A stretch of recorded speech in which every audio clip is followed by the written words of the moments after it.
Kaya magandang gabi sa inyong lahat. Welcome ulit sa Parabellum kasama si Presidente Amedeo Madaluno at ngayong gabi ay pag-uusapan natin ang tungkol sa China. Sa paraan namin, hindi ito sobrang detalyado. Gumagawa lang kami ng pambungad na video. May kaunting kasaysayan, geopolitika at balita. Mas magana ang mga video na ito kumpara sa karaniwan sa channel kung saan pumapasok tayo sa mga detalye ng geolokasyon, satellite images at mga sitwasyon.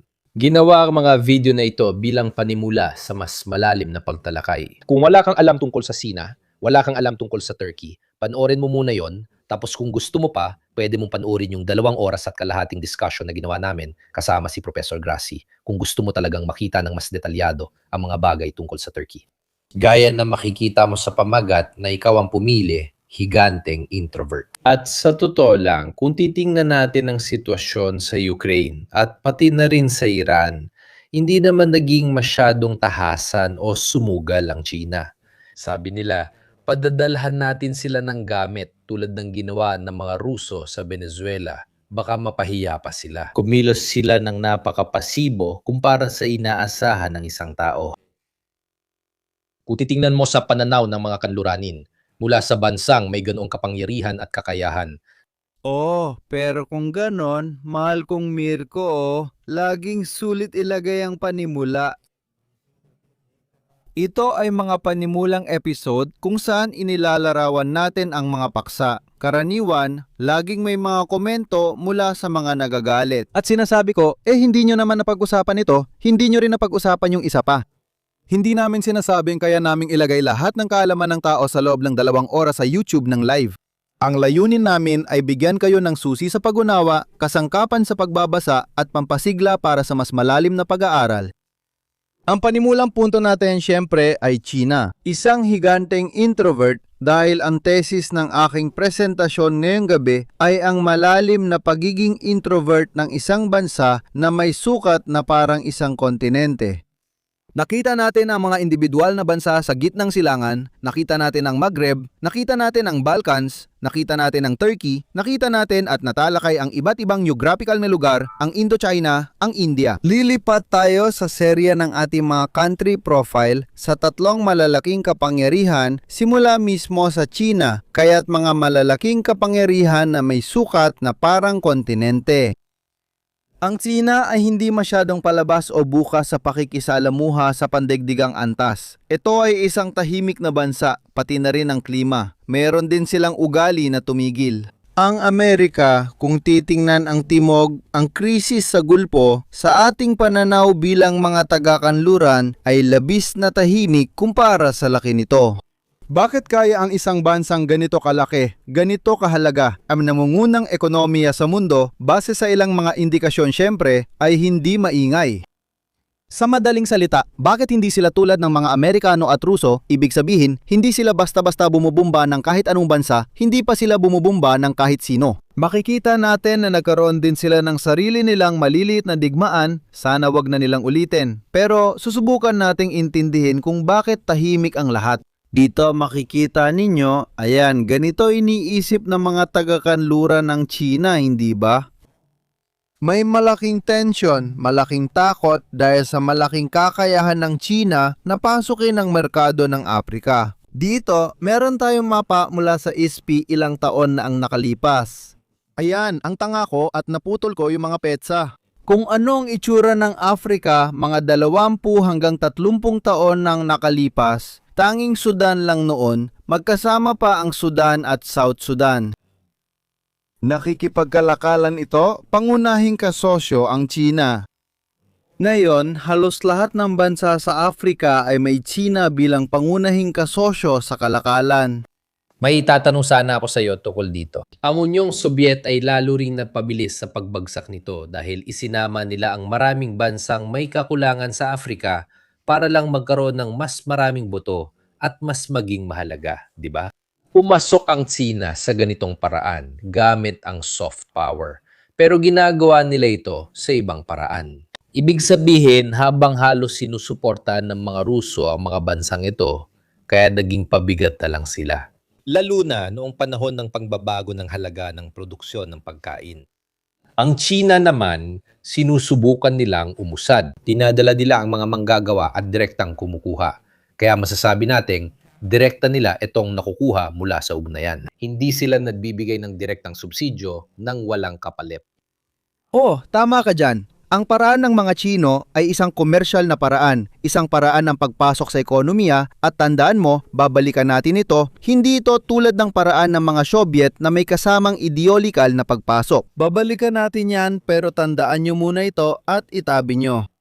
Ang paraan ng pagpasok ng mga Chino ay isang paraan ng komersyal at ekonomikong pagpasok na sinusundan ng impluensyang politikal. Ang paraan ng mga kolonyal na kapangyarihan ng Europa na hindi gaanong popular sa opinyon ng mga Afrikano ay isang paraang militar muna. Sasakupin kita, lilipulin pa kita, at pagkatapos ay susundan ng ekonomikong pagsakop. Ang paraan ng mga Amerikano at Soviet noong panahon ng Cold War ay parehong pagpasok sa larangan ng ekonomiya, politika, militar at ideolohiya, lalo na komunismo o anti-komunismo. Kolonyalismo, anti-kolonyalismo, kolonyalismo, hegemonya ng Estados Unidos. Nakikita niyo ba kung ano ang pangunahing natira mula sa presensya ng mga Pranses? Isang malinaw na presensya sa Gabon, sa Tunisia, isang malakas na presensya ng South Africa sa timog na bahagi ng kontinente, at sa kategoryang iba pa, ano ang makikita natin? Sa Somalia, pangunahing ang Turkey, paglawak ng impluensya ng Turkey.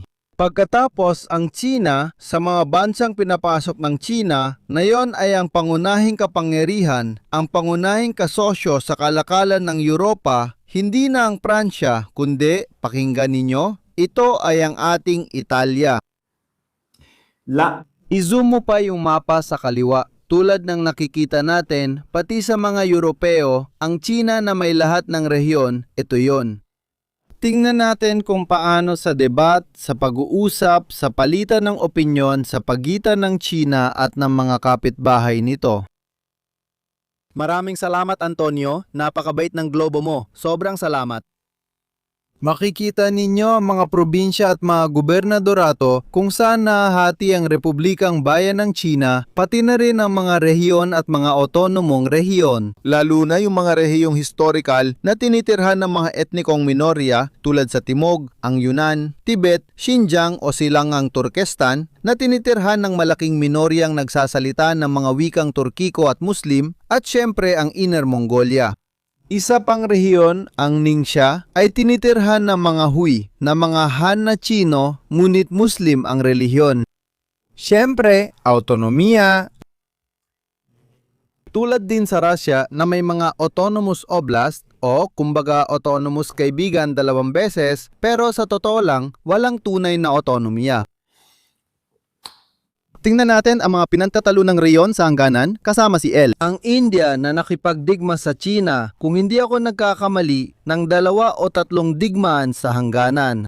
Na nagtapos naman ng halos tabla at may ilang analista na nagsasabing hindi, nanalo ang mga Chino dahil ang iba naman ay nagsasabing hindi, nakapanatili ang mga Indian dahil kaya't ito ay isang halos tabla na laban. Na nagkaroon doon ng epekto kung saan ang politiko ay natutulong. Dahil sa pamumuno ng mga Gandhi, ang India ay hindi naman masyadong armado noon. Ngunit ang pag-atake ng mga Chino ng pataksil, pati na rin sa alitan nila sa Pakistan at iba pa, ang naging dahilan ng kanilang pagbabago ng isip. Doon nagsimula ang militarisasyon ng India. Hanggang kailan yun? 50 tama ang alala ko. Hanggang sa panahong iyon, halos wala talagang hukbong sandatahan ang India. Dapat meron. Lalo na para sa isang bansang ganoon kalaki. Tama, sang-ayon ako, ganon ang nangyari nun. Tapos, meron tayong mga berdeng tuldok sa ibaba, kaya yung maliit na isla na yon, yung tuldok sa pinakadulong timog, ay isang lugar na pinag-aagawan nila ng Vietnam. At pagkatapos, nandyan ang Taiwan. Naipaalam na rin sa atin ito ng mga pangunahing pahayagan. Taiwan, Republika ng China, ang natitirang bahagi ng nasyonalistikong China na umaangkin. Kontrol siyempre sa buong mainland China at masasabi ko rin sa ilang probinsya at teritoryong hawak ng Rusya. Kung saan ang Republikang Bayan ng China ay hindi naglalabas ng opisyal na pag-aangkin kahit ano pang sabihin maliban sa mga nasyonalistang banat at panloob na debateng nasyonalista. Sa kulay abong bahagi, ang mga isla ng Ayu na pinag-aagawan ng Japan. Teritoryo ito ng Hapon, ng Ayu, Senkaku sa wikang Hapones, ngunit inaangkin ito ng China. Kaya ang pananaw ng mga kaluranin sa China ay nakabatay sa mga alitan nito sa mga kalapit bansa. At ang takot na magdudulot ito ng hayagang labanan gaya ng dati. Bakit sa Vietnam? Ang China, noong 77, 78 kung hindi ako nagkakamali, ay nakipaglaban sa isang digmaan sa hangganan, ang huling digmaan na nilabanan ng China at natalo sila. Doon, malinaw na natalo ang mga Tsino at umatras na may pagkalugi. Nais nilang ipataw ang kanilang kagustuhan sa Vietnam. Mga maliliit na isla ba yon sa pagitan ng Vietnam at China? Hindi yon. Mga sagupaan yon noong dekada 90. Bago pa yon, may digmaan na sa hangganan. Oo, yun ay digmaan sa hangganan dahil sa politika, hindi teritoryo. Gusto ng mga Tsino parusahan at turuan ng leksyon ang Vietnam dahil sa kampanya nito laban sa Khmer Rouge ng Cambodia na maka-Tsino.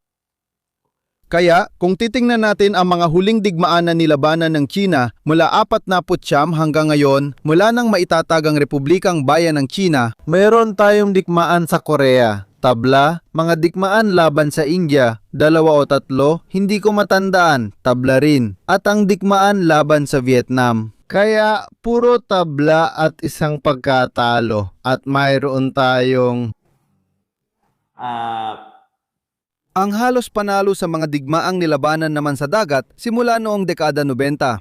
Mga digmaan, sagupaan at mga alitan hanggang dito. Kaya makikita natin na habang tumatagal, mas nagkakaroon ng kumpiyansa ang China sa kanilang mga kagamitang militar, lalo na pagdating sa kanilang mga kapitbahay. Kaya ito ang malaking takot ng kanluran Na ang China. Idagandang ko pa ang mga digmaang Sino-Hapones. Ibig sabihin, ang malaking bahagi ay ginawa ng opisyal na hukbo, yung kay Kenai Sheshek, ibig sabihin ni Chiang Kai-shek. Kaunti lang ang ginawa ng mga komunista at halos naglaban sila sa mga nasyonalista nang pagod na ang mga ito matapos ang halos 10 taong pananakop ng mga Hapones. Pero inangkin pa rin nila na parang sila ang tumalo sa Hapones. Ang pagkapagod ay napunta lahat sa hukbong nasyonalista at ang huling dagok ay ibinigay ng mga Ruso nang umatake sila bandang huli ng 45. So 45. noong kalagitnaan ng 45 sa Manchuria. Ayan, ang Manchukuo, na noong panahon yon ay kaya ibinenta nila ulit ang kwento na nabawi nila ang buong teritoryo. Pero sa totoo lang, pagod na ang hukbong Hapones at ang huling dagok ay ibinigay ng mga Ruso. Sa totoo lang. Tama. Precisamente. Na yon, hinihiling ko ang susunod na slide. Nakakalimutan natin na ang China ay ganito rin ang kanilang panloob na geopolitical na mapa. Ang China ay bansang kasinlaki ng kontinente. Kaya natin itong basahin gaya ng ibang malalaking bansa bilang mga singsing.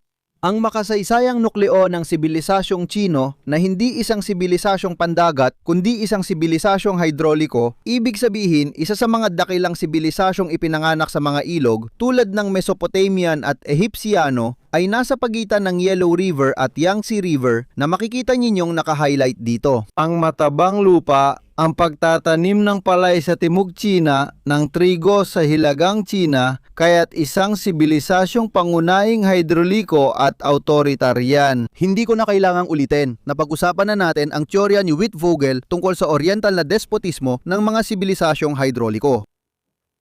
Ito ang pinakapuso ng China. Ang mga dakilang imperial na dinastya ng China na may mga ugat na libu-libong taon bago pa si Kristo, ang kabuuang sibilisasyon ng China ay may humigit kumulang 4,000 taong kasaysayan. Nasa 1,800 BC tayo, kung hindi ako nagkakamali, kasama ang mga unang ebidensya ng pagsusulat at ng isang sentralisadong estado. Ayan. Pagkatapos, meron tayong mga probinsya ng Fujian at Guangdong na makikita ninyo sa ibaba, ang Sinang nakaharap sa dagat, ang sibilisasyong Sino na lumalawak patungo sa dagat. kasama ang unang emperador, Qin Shi Huangdi. Siya ang nagpasimula ng paggawa ng dakilang pader, nagtayo ng hukbong terakota at ginawang mga nagbabayad ng tributo ang ilang tribong kaharian sa timog ng bansa. Sumunod ang dinastiyang Han na nagtatag ng ugnayang diplomatiko sa Imperyong Romano. Mula sa pangalan nitong Han, nagmula ang tawag sa pinakamalaking etnikong grupo sa China, ang mga Han.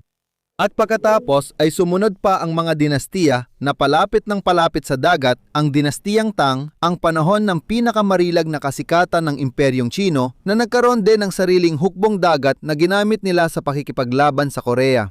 Ang dinastiyang Song na lalo pang napilitang umatras patimog dahil sa pananakop ng mga Tulkong at pagkatapos ay mga Mongol mula sa hilaga ng bansa. Pagkatapos ang dinastiyang Yuan na dinastiyang Mongol mismo. Ang mga inapo ni Genghis Khan ang magbibigay sa China noong 14 na siglo ng mga hangganang unti-unti nating nakikilala ngayon. Pagkatapos, may pulang lugar sa hilaga, Manchuria, mga populasyong Tungus na nagpasimula ng huling dinastiya. Kung napanood nyo ang Huling Emperador, napakaganda yon. Dinastiyang nagmula sa mga Tungus, ang mga Manchu, ang Inner Mongolia, kung saan magmumula ang mga populasyong Turko-Mongol, mga Han, pagkatapos ay ang mga populasyong Turko at ang mga dinastiyang Mongol. Kaya mga populasyon na nagmula sa Altaik, hindi mula sa lahing Chino. Na malaki ang magiging ambag sa pagdadala ng Budismo sa China halimbawa at kaya mga banyagang ideya sa pamamagitan ng mga populasyong ito ay darating sa China ang Islam, sila ang magiging tulay sa ruta ng seda. Ayon, sa madaling salita. Pagkatapos sa kanluran, yung tinatawag nating Silangan Turkestan o Xinjiang o tawagin nyo kung anong gusto nyo gamit ang pangalang Chino, pangalang Turko at Abutpe. Uiguristan, lupain ng mga sinaunang dinastiya na may mga mamamayang nagsasalita ng mga wikang Turko, lupain ng pagpapakilala ng Manikeismo, ng Islam, ng Nestorianong Kristyanismo at lupain ng pagdaan ng Budismo. Ang tulay papuntang India, tapos sa ibaba ay Tibet. Kaya, mga lupain na hindi Han na sa maraming bahagi ng kasaysayan ay naging mga tributaryo ng iba't ibang dinastiyang Chino at kaya inaangkin ng China bilang kanila. Ngunit hindi sila cultural na Han, hindi sila cultural na Chino. Kaya, ang China, sa kanyang makasaysayang ubod, ay isang kultura ng lupa, ito ang kultura ng dalawang ilog, ito ang kulturang agrikultural na nakabatay sa irigasyon ng palay at trigo. Lahat ng kwento sa mundo, di ba? Sa kulturang Mesopotamia, ang mga sibilisasyon ay laging nabubuo sa tabi ng mga ilog. Gusto kitang tanungin na yon, gaano kapare-pareho ang China pagdating sa mga pangkat etniko? Meron pa rin bang ganitong pagkakaiba o bukod sa mga lugar na malalayo, halos pare-pareho na sila? Dahil mahalagang salik ang pagiging homogeneous lalo na kung gusto mong sumabak sa tunggalian ng malalaking bansa. Sila ay may 12-12 na ang mga etnikong minorya. Ang populasyon nila ay 1.4 bilyon, hindi lang 1.5 bilyon gaya ng sinasabi nila. Pero tatalakayin natin ito mamaya. Binubuo ito ng 12-12 ng opisyal na kinikilalang etnikong grupo. Ang pangunahing bahagi ng populasyon ng China ay binubuo ng mga Chino-Han, ibig sabihin mga taong may kulturang Chino, nagsasalita ng wikang Sinika at may pamana ng kulturang Confucianismo, lalo na rin ng Budismo, Taoismo at ng kanilang mga tradisyonal na reliyon, ang kanilang sariling paganismong Chino. Ang mga populasyong ito ay inaasimila ang mga etnikong minorya dahil sa kasaysayan. Sila, syempre, kahit sa pagtingin lang sa mga itsura ng muka, alam nilang makilala ang isang Chino mula sa hilaga, mula sa timog, o mula sa mas panloob na bahagi ng bansa. Oo, pati mga punto. Ang opisyal na wikang Chino ay Mandarin, ang wikang Chino ng Beijing. Pero sa timog ng China, lalo na sa Shanghai, maraming mga dialekto at iba't ibang uri ng dialekto ang ginagamit. May mga Katolikong Chino, ibig sabihin may iba't ibang grupong panrelihiyon din. Iba't ibang dialekto, pero iisang sistema ng pagsulat ang gamit. Ang tradisyonal na Chino na mayroong 10,000 karakter at ang pinasimpleng Chino ni Mao na may ilang libong karakter. Ngayon, hindi ako isang sinologo. Itamaan niyo ako kung may nasabi akong kalokohan, pero ang mahalaga ay bigyang diin ito. Ayan, isang tiyak na pagkakapare-pareho ng mamamayang Tsino. Pagkatapos, lalo na sa mga lugar ng mga tribo sa Timog, sa Yunnan, sa Tibet at sa Xinjiang, may mga natatanging pagkakakilanlang kultural. Pero mag-ingat, ang isang Sinonghan, kahit Muslim, gagawin pa ring may pagoda ang mosque niya. Nakita ko ito mismo. Mayroong malakas na hilig ang sibilisasong Tsino, isang malaking lakas ng sibilisasong Tsino na tanggapin at iangkop ang lahat ng dumating. Ang mga Mongol ay naasimila sa kulturang Tsino, ang mga Turko ay naasimila sa kulturang Tsino, ang mga Muslim ay naasimila sa kulturang Tsino. Ang mga Hiswita at Euclideans ay nagkunwari munghe para makapasok sa korte ng emperador, ayon sa kanta ni Battiato.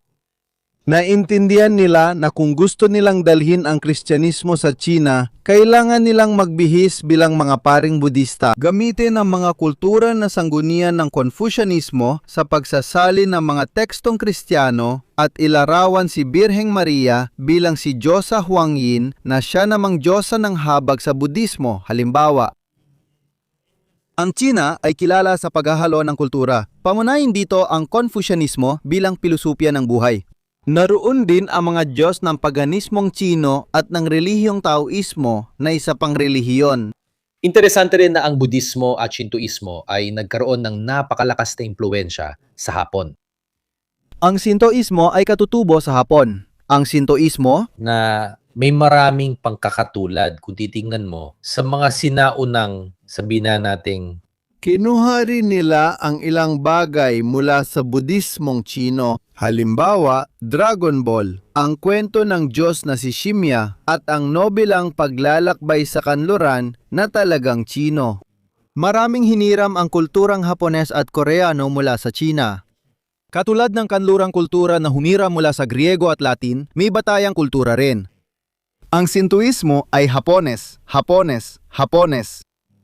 ito ang malalalim na ugat, mga ugat din, halimbawa, ng Kristyanismo. Hindi ang sikat na bilang na 12 na nagmula pa noong panahon ni Gilgamesh. Para magbigay ng ideya, nariyan ang mga bagay na Sumerian. Ang sikat na sombrerong hugis-tulis na parang isda ng papa, na malinaw na hinango pa noon. Heto, Eksakto, hindi, ganyan talaga. Kaya nandyan ang mga ito. Ang Manikeismo na isang relihiyon na nagmula sa Iran ay tuluyang nawala sa Iran, ngunit napunta sa China kung saan ito naging isang relihiyong misteryo. Kumalat sa mga lihim na sekta at muling bumuo ng triad na tinatawag na Chinese Mafia. Sumunod na liwanag. may mga ugnayan sa estado at iba't ibang relihiyosong sekta, pati alitan at panahong komunismo. Sa China, kontrolado ng estado ang relihiyon at emperador ang gumagawa ng mga ritual, ayon kay Confucio. Kaya, ang tradisyonal na relihiyon, mga ritual ni Confucio at Taoismo ay hawak ng emperador. Sa mga palasyo ng emperador, mayroong pagoda ng Taoismo, templo ni Confucio at templo ng Budismo, mga relihiyong nasa ilalim ng kontrol ng estado. Siyempre, nadudulot ito ng alitan sa mga malalaking pandaigdigang monoteismo, Islam at Kristyanismo. Kasama na ang lahat ng mga epekto nito. Ang estado ng China ngayon sa ilalim ng pulang dinastiya na tinatawag na Partido Komunista ay isa lang sa maraming imperial na dinastiya na sinusubukang kontrolin ang mga relihiyon tulad ng ginawa ng mga emperador noon. Nagdudulot ito ng problema sa simbahang Katolika sa pagtatalaga ng mga obispo sa pamamagitan ng patuloy na pag-uusap na pinangungunahan ng hari. Ito ay isang pag-usad matapos ang mga dekada ng pag-uusig sa mga Kristiyano at mga halagang pagbubukas na ginawa ni Papa Francisco. Ngunit interesante ang pamamaraan ng mga Tsino sa halip na gumamit ng marahas na pamamaraan gaya ng mga Hapones. Halimbawa, tandaan ninyo ang pag-aalsa ng mga Kristiyano at pagkatapos ang paglipol sa mga Kristiyano sa Hapon. Talagang ipinagbawal sila, nilipol at ipinagbawal. Buong mga Kastilyo ay sinunog, kung saan nagtago ang mga Kristiyano at sila ay kinubkob. Mas gusto ng mga Tsino ang isang paraan ng pangkontrol, walang saysay na labanan ang isang reliyon, mas mabuting kontrolin ito ng direkta. Subukang kontrolin o ganito ang pamamaraan ng mga Tsino na hindi naman nangangahulugan na walang malalakas na pag-uusig lalo na nung panahon ng Maoismo. Pero oo, ang pamamaraan ng mga Tsino ay medyo hindi kasing tindi ng sa mga Hapones. Mukhang hindi mapipigilan ang Sina pero may malalaking kahinaan nito sa loob. May mahal akong kaibigan na kasama kong naglakbay sa China noong nakaraang tag-init at nakita namin ang mga modernong lungsod doon. May mga robot na nagde-deliver ng pagkain, taxi at unang self-driving na sasakyan. Lahat moderno at dekuryente. Paulit-ulit niyang sinasabi, tama na, sila na ang nanalo, sumuko na tayo. Nabigla siya sa modernong China. Hindi nanalo ang mga Tsino dahil may problema sila sa populasyon na kitang bagsak dito. Mas maayos pa ang kalagayan sa Italia. Ang Tsina ay may matinding pagbagsak ng populasyon, kaya sila malaki ang puhunan sa automasyon at mga robot. At syempre, ito pa. Dahil sa mga hindi epesyenteng dulot ng isang ekonomiya na hanggang ngayon ay planado pa rin at sa malaking bahagi ay sentralisado pa rin, nadudulot ito ng maling paglalaan ng mga yaman Na mas kaunti sa isang purong market economy. para magmukhang maganda at maabot ang GDP target. Sa Unyong Soviet, gumagawa ang mga pamahalaang reyonal ng mga walang silbing blok ng bakal, habang sa China ay nagtayo sila ng mga lungsod. Sa paglalakbay sa China, makikita ninyo ang mga sikat na ghost cities na walang tao. Hindi gaanong makatwiran na sa pababang demografiya. Ang pagtatayo ng maraming lungsod ay nagpapatas nga ng GDP, pero nagiging parang mga katedral sa disyerto, tulad ng kilala sa Italia. Hindi, pero dito mas malaki ang sukat, nagtayo sila ng mga lungsod para sa milyon-milyong tao na wala namang titira at mananatiling bakante. Kaya alam mong nasasayang mo ang yaman, kapital at enerhiya. Tama, gusto ko itong itanong dahil naniniwala akong hindi ito na pag-uusapan. Paano tinitingnan ang paglipat sa China? Ibig kong sabihin, nakita natin na ang kakulangan ng tao literal sa Europa ay nagdulot ng malaking sapilitang paglipat, ibig sabihin, dahil sa mga digmaan, taggutom, at iba pa, pero minsan ay sinasadya rin. Naalala ko yung 500,000 Syrian at 2 milyong Turko sa Alemanya. Nagkaroon din ng paghahanap ng murang lakas paggawa. Ang Sina ba ay may mga pulisya na nagsasabing pumunta kayo sa China o mga ganong bagay, o hindi ba sila masyadong bukas? Malakas ang kulturang Hapones. Kamakailan ay ginawa nila. Noong isang araw, nanood ako at naalala si Ciao Japone, channel na nakasama ko sa live 4 na taon na ang nakakaraan. Binabati ko rin siya. Sinabi na sa hapon, mas maigpit na ngayon ang mga restriksyon at mas mahirap kumuha ng visa. Mga bagay na kung gusto mong mag-update ng visa, kailangan mo nakatira sa hapon ng hindi bababa sa 5 taon dati, kailangan mo magtrabaho at kailangan mo magbayad ng napakalaking buwis. Pinag-uusapan natin ng libo-libong euro para sa isang visa. Mas naging sarado ang mga Hapones na yon kumpara dati. Lalo nilang pinaigting ang pagiging sarado nilang kultura. Kumbaga, ang mga kulturang Confucian ay likas na sarado, pero hindi dahil sa masama silang tao, kundi dahil mahirap talagang pagbagayan ang mga kulturang iyon. Bukas ang kultura ng China sa impluwensya ng ibang bansa sa kanilang kasaysayan. Natanggap nila at naangkin ang lahat ng relihiyong dumating mula sa labas. Ang Budismo, ibig sabihin na may malaking pagbabalik dahil tulad ng lahat ng matatandang lipunan, ang China ay lumilihis din patungo sa fatalismo. Punong-puno ang mga templong Budista ngayon at nakakagulat, puno sila ng kabataan. Sabi ko pa nga sa aking Chinong gabay, pero sinasabi ninyong opisyal na komunistang bansa ang inyong bansa. Kaya hindi ito hiwalay, opisyal ninyong itinataguyod ang sekularismo. Pero bakit? Dito sa Buddhist temple ng Shanghai, puno ng mga kabataan nagdarasal. Tapos titingnan kanya, 30 segundo mag-iisip, anong sagot ang pwede kong ibigay? Sa China, may kalayaan sa relihiyon.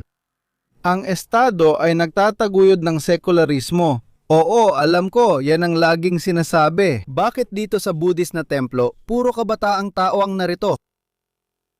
Sa China, may kalayaan sa relihiyon. Tigilan mo na ang kwento na pinapamemorize sa'yo. Minsan nga, mas matindi pa ang sinasabi ko. Oo, maraming kabataang Budista na bumabalik sa Budismo. Noong pang-apat na beses ko yon itinanong sa kanila. Lahat ng ito ay palatandaan mula sa lipunan. Sa katunayan, ipinaliwanag din na sa akin na para makapasa sa mga pagsusulit sa isang sistema ng paaralan na sobrang mahigpit tulad ng sa Korea at Japan, ang mga kabataan ay nagdarasal. Dahil nagdarasal ka, desperado ka na dahil hirap kang pumasa sa pagsusulit. Kung hindi ka matanggap sa universidad, yari ka na o mapipilitan kang maglagay. Dahil ito ay isang bansa na may matinding problema sa korupsyon, pag-uusapan pa natin ito. Bukas ang Sina sa ibang kultura at napakausisa. Pasensya, pero ang komunismo at budismo ay hindi produkto ng Sina. Tama ba? Ginagawa niyang Chino ang mga yon. Sosyalismo na may katangiang Chino, pag-unlad na may katangiang Chino, ang budismo, reliyong Indian na may katangiang Chino. Kaya ang Hapon, hindi. Ang Hapon ay kumukuha ng maraming teknolohiya, napakausisa sa mundo, pero ayaw nila ng mga dayuhan. Sa tingin ko, ang problema ay sa isang banda, malakas ang rasismo mula sa mga tao. Pero sa kabilang banda, mahirap talagang mag-adapt sa kulturang Chino kahit ang matutunan lang ang wika. May isang Aprikano na pumunta sa Europa, 4 na salita ng Pranses, alam na niya agad.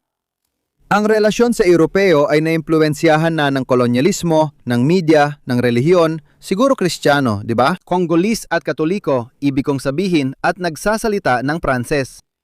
Mas madali bang mag-adjust na manirahan sa Belgium, sa dating bansang kolonyalista, di ba? Sa China, talagang mahirap mag-adjust sa isang kultura na talagang May mga benepisyo at disbentahe dahil wala silang kontrobersyal na ugnayan sa Afrika, di tulad natin.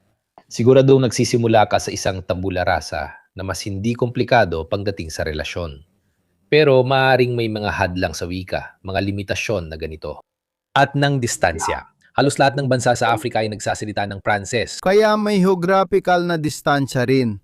At saka mga kaibigan, huwag tayong maglokohan. Ng rasismo ng mga tao, na siguro hindi kasing sama ng rasismo ng mga Europeo o Amerikano na nagsusuot ng puting takib sa ulo at kapag ikaw ay itim, sinusunog ka nila. O ng mga Europeo na gumagawa ng mga kakaibang partido para siraan ng mga imigrante, hindi ba? Sa China, malamang wala iyon dahil hindi papayagan ng gobyerno. Nangyayari ito sa mga hangganang rehiyon kung saan may mga Cambodian, mga Thai, lalo na ang mga babaeng Cambodian na kinikidnap at pinapadala bilang prostitute ng mga triad. Totoong may ganito. Baka sa mga lugar na yon, nagaganap ang pagpaslang ng mga mandurumog sa mga dayuhan, pero hindi lang na pag-uusapan. Dahil hindi ito ganong gusto ng gobyerno, ayaw nilang ipakita ang ganong imahe ng China, pero nangyayari talaga.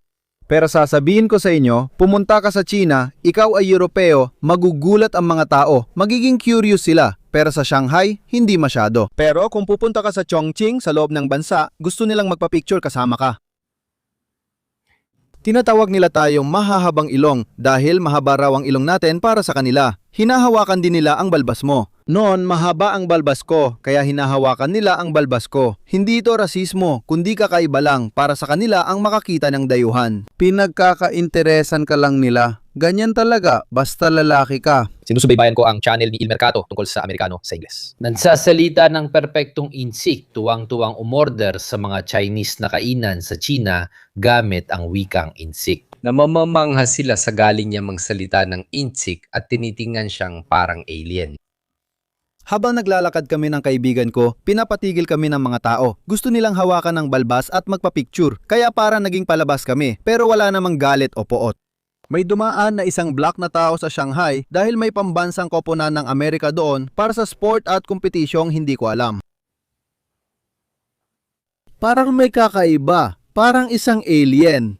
Kaya kahit papaano, kung hindi man lantaran, may kaunting pot. Ang dayuhan ba ay isang kakaibang nilalang? Ayan, yan ang nararamdaman mo. Syempre, hindi lang sa probinsya walang marunong mag-Ingles, pati sa Shanghai na halos itinayo ng mga Ingles. Sa 5-star hotel pa, lahat gamit ang cellphone at ang Google Translate. Kaya talagang nagkaroon ng malaking pagbabago at pagbalik sa nasyonalismo. Mamaya bibigyan ko kayo ng interpretasyon ko rito dahil mapupunta rin tayo doon. Pakiusap, ilagay ang susunod na slide. Ang mga kahinaan ng China.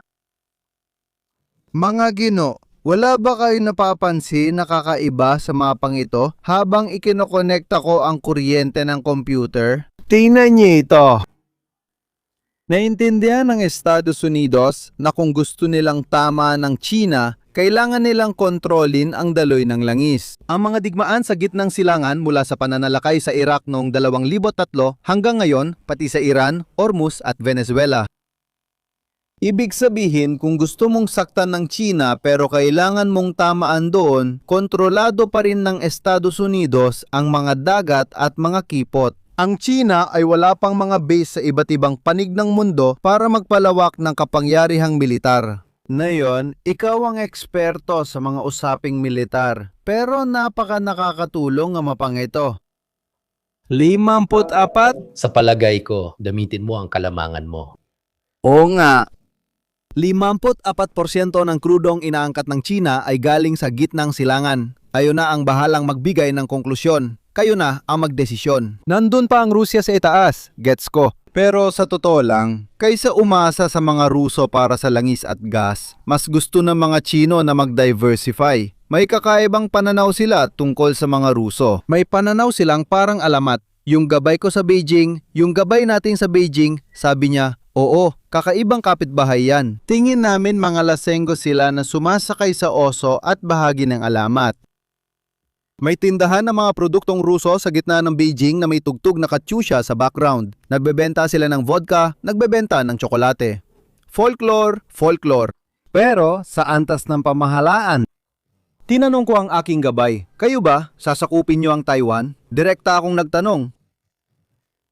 Hindi niya maalala. Isang araw, matatanggap ko ang tawag mula sa kulungan sa China. Hindi siya tinanong at sumagot siya. Hindi kami mga Ruso.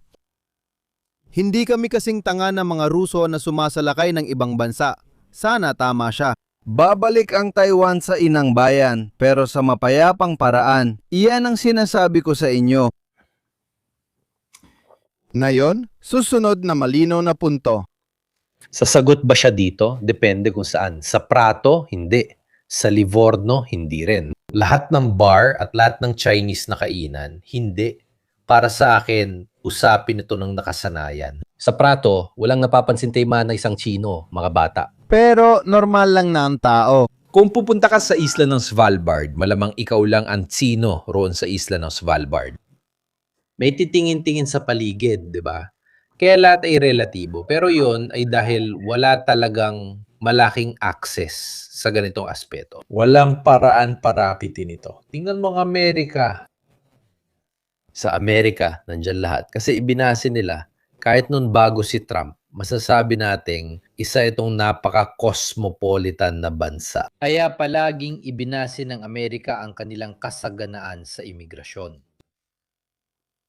Oo, pero inuulit ko, kakasabi ko lang na sa China, hindi ko nakita o narimig ang masamang uri ng rasismo na meron tayong mga Europeo laban sa mga hindi Europeo. Ibig kong sabihin, kakasabi ko lang na sa Amerika, yung mga itim na kahit papaano ay dinukot at dinala bilang mga alipin sa Amerika, sinusunog sila ng mga miyembro ng Ku Klux Klan. Hindi ko maintindihan kung bakit gusto niyang gawing problema lahat. Sa Milan, bilang Asyano o itim, walang tumititig sa'yo sa kosmopolitang lungsod na ito. Kung pupunta ka sa ilang lugar sa probinsya ko, sa Bergamo, ayun, timititigan ka ng masama. Ayun, pero hindi dahil sa kulay o lahi, kundi dahil sa ibang rehiyon ng Italya kagaling.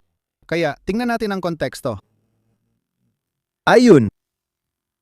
Pakiusap, ipakita ang next slide. Ang estratehikong kultura ng kanluran at ang estratehikong kultura ng China. Dito inilagay ko ang chess at dito naman inilagay ko ang laro ng Go. Go ang tawag sa laro sa Hapon, sa Chino, Wei Chi naman na baka mali ang aking bigkas. Mas madali para sa akin ang Go.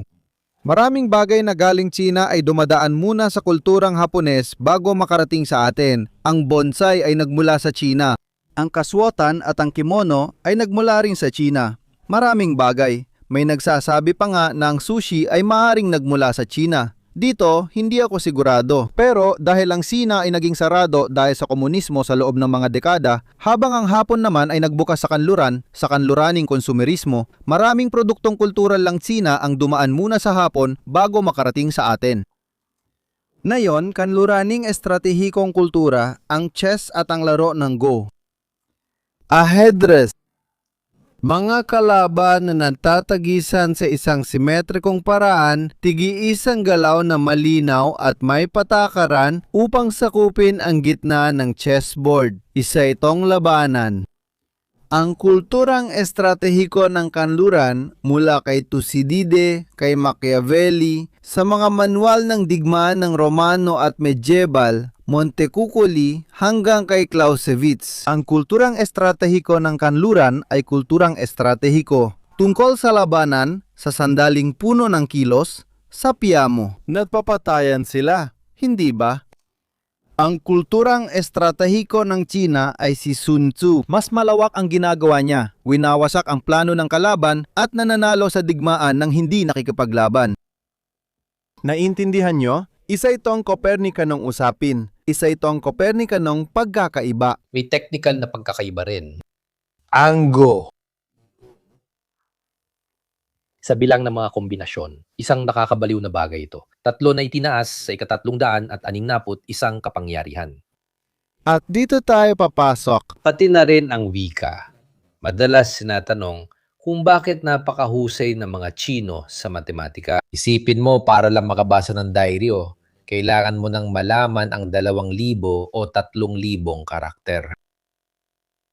Ibig sabihin mula pagkabata pa lang, gumagawa ka na ng napakalaking mental na pagsisikap. Tayo, kontento na tayo na 21 lang ang mga letra natin para magbigay ng ideya. Pero sa kanila, mas komplikado ang laro. Ng beses na mas komplikado kaysa sa chess. Oo, kasi ang laro ng Go ay hindi nakabase sa pagsakop ng gitna ng board at maglabanan doon. Nananalo ang kumakain o nagbibigay ng check sa hari. Ang laro ng Go ay napapanalunan sa pamamagitan ng pagpigil sa kalaban na makakuha ng dagdag na puntos, na makagalaw. Isa itong pagsakal at mas mabagal ito, mas mahaba. Kaya ang estratehiyang Chino ay isa ring dituwirang estratehiya.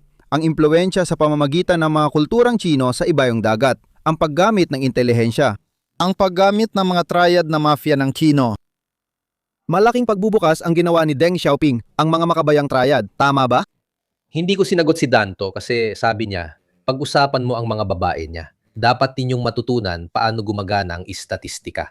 Hindi valid ang halimbawa ng kaibigan o pinsan ko. Pinag-uusapan kung gaano karaming magagaling na isipan sa matematika ang lumalabas. Hindi lang ito tungkol sa demografiko, kundi pati rin sa pagpapasigla ng lipunan. Ang lipunang iyon ang nagtutulak sa iyo. Gaya ng sa Unyong Sobyet noon, maraming inhinyero. Bakit? Dahil ang mga lipunang Sobyet ay sinusubukang itaguyod higit sa lahat ang mga teknikal na pag-aaral. Halimbawa, sa Romania ay inalis ang filosofiya. Para lang mabigyan kayo ng ideya. Malinaw na dahil dito, mas maraming lumalabas na mga ininyero at dahil mas maraming lumalabas na mga ininyero, mas mataas din ang porsyento ng mga ininyero na napakataas ang antas. Parang lahat tayo pinipilit maging inhinyero, di ba? Mas mataas ang tsansang magkaroon ng magaling, gaya rin sa Hapon. Sa Hapon din, meron silang kakaibang hilig sa pag-aaral na dulot ng isang napakahigpit na sistema. Pinipilit nila lahat at hindi maiwasan na mas marami talagang magagaling na lumalabas. Ang mismong sistema ay talagang nakatuon sa pagliha ng magagaling na tao. Dahil linuhubog na sila mula pa sa simula. Kung magaling ka, aasenso ka sa sistemang yon. Dito, baka mag-dumps ka lang. Baka kailangan pa ng isang napakahusay na matematiko, pero na-dumps lang siya. Paki-zoom in ng kaunti sa slide para makita ang mga libro. Ayan, Clausewitz, vom Kriege, Sun Tzu, ang sining ng digmaan. Siyempre, pinasimple ko lang mga bata. Huwag kayong magalit. Kailangan natin, ayan. Tapos, susunod na slide, pumapasok na tayo sa pag-iisip. Dito ko tinatanong, yung mga paghahambing na ginawa based sa datos, sa tansya lang, ilang submarino meron ng China, ilang submarino meron ng Amerika, ilang barko sa kabuuan meron ng China, ilan ng Amerika, Ilang frigate? Kasi makikita mo na ang mga Tsino ay may napakaraming barko at pati na rin ang buong Coast Guard at mga mangingisdang bangka na pwedeng kumpiskahin o gamitin para sa layunin ng digmaan. Ang mga Tsino ay sobrang daming barko kaya gaya ng sabi ni Enrico, sumuko na lang tayo dahil panalo na sila. Hindi sapat. Ang huling labanan sa dagat ng mga Tsino ay noong huling bahagi ng 19 na siglo laban sa mga Hapones kung saan natalo sila. Pagkatapos noon, wala nang malaking operasyon sa dagat pero noong dekada 90, nagkaroon ng sagupaan sa hangganan laban sa Vietnam at sila ang nanalo gaya ng nabanggit. Mula pa sa simula, kapangyarihang pandagat na ang mga Amerikano. Isa talaga silang kapangyarihang pandagat, mahigit isang siglo na mula noon. Noong 1800 isinagawa ng mga Amerikano kasama ang Marines ang unang amphibious na operasyon nila laban sa Barbary Pirates mula Hilagang Aprika. Matagal ang gumagawa ang mga Amerikano. Natuto sila sa leksyon. Ano ang pinakamalaking panganib pagdating sa digmaang pangkalayaan ng Amerika? Ito ay ang blokadang pandagat ng mga Ingles. Naintindihan nila agad na kailangan mong magkaroon ng sariling hukbong dagat. Sa katunayan, ang mga unang barko na inilabas nila tulad ng Constitution para lang magbigay ng ideya o ang Trincomalee at iba pa ay napag-isipan na noon pa. Dahil hindi natin kaya makagawa ng kasing dami ng mga Ingles. Kaya ang ating mga fregata, dahil meron silang live oak, may particular silang matigas na kahoy, kailangan kayanin ng mga fregata natin ang humarap sa maraming barko sa parehong oras. Agad nilang naintindihan kung ano ang pangunahing dahilan ng lakas ng mga Ingles. Kita mo, kahit dito sa graph na medyo luma na, nakasulat sa ibabang tonelahe, 1.8 milyon na yon, siguro mga 2.2, 2.3 o kahit 2.5 milyon na. Sa totoo lang, marami silang barko, pero kung ikukumpara ang lakas ng putok ng American destroyer sa Chinese destroyer, mapapansin mong isang katlo lang ng firepower ng American ship ang meron ng Chinese destroyer. Kahit luma na mga 20 hanggang 30 taon na, ito ay para lang magbigay ideya. Dapat hindi lang bilang sa bawat klase ang tinitingnan, kundi pati klase ng armas sa barko. Halimbawa, hindi ko inisip na ang isang Russian destroyer ay kapantay ng isang American destroyer o ang isang Russian cruiser ay kapantay ng isang American cruiser. Bakit? Dahil siksik kung lagyan ng mga Ruso ang kanilang mga barko. Ang Moskva o ang Kirov, kung mas gusto mo, ay may halos doble ang firepower kumpara sa katumbas nitong Amerikano.